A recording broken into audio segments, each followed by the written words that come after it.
बिस्मिल्लाहिर्रहमानिर्रहीम।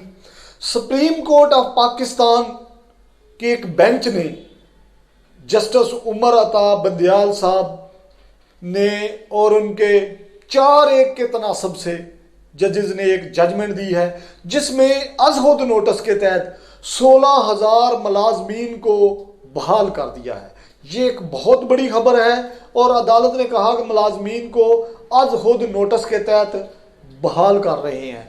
16,000 खानदानों को एक बहुत बड़ा relief supreme court of Pakistan ने दिया, और लेकिन उसमें उन्होंने ये भी तय किया कि इसमें मुलाजमीन की बहाली का एक्ट जो है गैर कानूनी रहेगा, और 2010 का जो कानून है वो आइन से मुतसादम है। करप्शन, और एक बात उन्होंने इसमें कैटेगोरिकली मेंशन की कि करप्शन और मिसकंडक्ट पर निकाले गए मुलाजमीन की बरतरफी बरकरार रहेगी।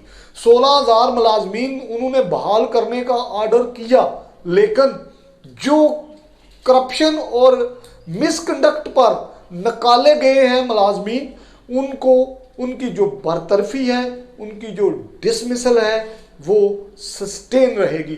उन्हें इस जजमेंट के जरिए जो है वो फायदा नहीं मिलेगा। ये इसमें जस्टिस मंसूर अली शाह साहब ने इख्तलाफी नोट में नज़रसानी अपीलें मंजूर की।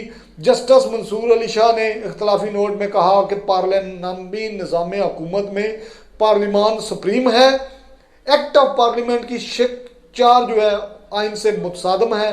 मजबूत जमहूरी निज़ाम में पार्लिमान ही सुप्रीम होता है। पार्लियामेंट को नीचा दिखाना जमहूरियत को नीचा दिखाने के मुतरादिफ है। सेक्शन 4 और सेक्शन 10 आइन से मुतसादम है, जिसका जायज़ा लिया जाना चाहिए। ये एक सरकारी मुलाजमीन जो बहुत बड़ी तादाद में 16,000 की तादाद थी, उनके हवाले से सुप्रीम कोर्ट ऑफ पाकिस्तान ने लेटेस्ट जजमेंट दी है और उन 16,000 ख़ानदानों को एक बहुत बड़ा रिलीफ मुहैया किया है। थैंक यू, बहुत शुक्रिया, थैंक यू वेरी मच।